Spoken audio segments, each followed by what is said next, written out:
Mesdames, Messieurs, merci de nous réitérer votre attention à suivre cette édition du journal. Le chef de l'État, Félix Tshisekedi, prendra la parole ce soir devant la tribune des Nations Unies. Ce sera une occasion pour les présidents RD congolais de faire part aux dirigeants du monde des efforts multiformes qu'ils déploient en vue de rétablir l'intégrité territoriale de la RDC face à l'agression rwandaise soutenue par les régimes sanguinaires du Rwanda. Une rencontre à plusieurs enjeux, surtout pour la RDC, confronté à d'autres contraintes telles que sanitaires dues à monkeypox, sécuritaire à la guerre d'agression rwandaise. Retour en image sur la cérémonie d'ouverture des travaux de la 79e Assemblée générale de l'Organisation planétaire.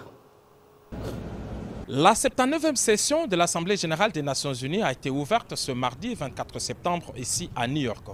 Pendant 5 jours, du 22 au 27 septembre, près de 200 dirigeants du monde entier vont défiler devant la tribune pour présenter leurs priorités et échanger sur les défis mondiaux afin de faire progresser la paix, la sécurité et le développement durable. Cette année, les échanges portent sur les thèmes de ne laisser personne à côté, agir ensemble pour la paix, le développement durable et la dignité humaine de générations présentes et futures.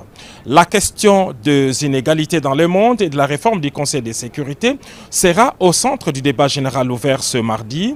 Dans son discours d'ouverture, le secrétaire général de l'ONU, Antonio Guterres, a donné les temps pour lui. Un changement s'impose. Le Conseil de sécurité des Nations Unies a été conçu par les vainqueurs de la Seconde Guerre mondiale. À l'époque, la majeure partie du continent africain était encore sous domination coloniale.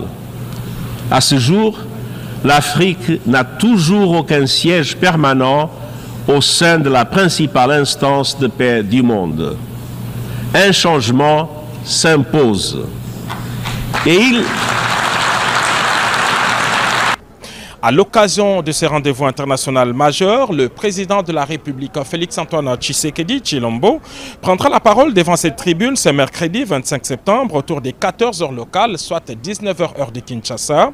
En plus des défis mondiaux sans précédent, cette grand-messe diplomatique est l'occasion pour le numéro 1 de la RDC de réaffirmer son engagement en faveur d'un multilatéralisme fort et efficace. On croit savoir que les priorités de la RDC pour cette Assemblée générale sont, entre autres, le respect de l'intégrité territoriale de la RDC face à l'agression du Rwanda. Nous pensons aussi que le président de la République, Félix-Antoine Tshisekedi Tshilombo, ne manquera pas de demander des sanctions contre le Rwanda pour son agression avérée et son pillage des ressources naturelles congolaises. C'est aussi l'occasion pour le président de la RDC de demander l'appui d'autres États pour le poste de membre permanent du Conseil de sécurité avec plein pouvoir.